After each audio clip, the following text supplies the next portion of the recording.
বুঝায় আপনাকে আমি কবর কত কঠিন।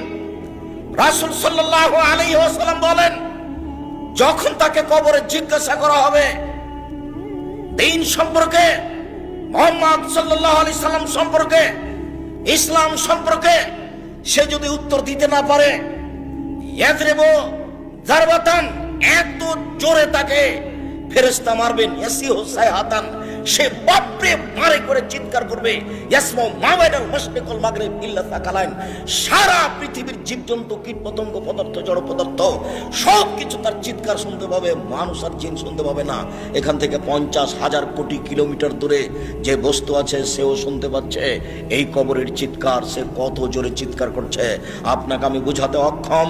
মুহাম্মদ সাল্লাল্লাহু আলাইহি ওয়াসাল্লাম বলেছেন, যে মারে সে চোখে দেখে না, যে মারে সে কানে শুনে না, যে মারে সে ফেরেশতা, তার রং বিভিন্ন ধরনের, কালো নীল, ভিন্ন ধরনের রং, চোখে দেখে না, কানে শুনে না, কোথায় মারছে আর চিৎকার যে করছে ও শুনতে পায় না, যার কারণে তার মারার গতির পরিবর্তন হয় না।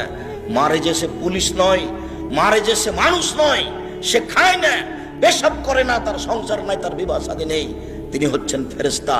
প্রথম বাড়িও যেমন, শেষ বাড়িও তেমন, এইভাবে তাকে মারতে থাকবে বিচারের দিন পর্যন্ত। রাসূল সাল্লাল্লাহু আলাইহি সাল্লাম বলেন, যে লাঠি দিয়ে মারা হয়, যে হাতুড় দিয়ে মারা হয়, সেই হাতুড় যদি পাহাড়ের উপরে মারা হয় তাহলে ফায়াসির তুরাব, সেটা পাথর হয়ে যাবে, ধুলা হয়ে যাবে, একবারে খান খান হয়ে। পাহাড়ের উপরে মারা হলে পাহাড় ধুলা হয়ে যাবে।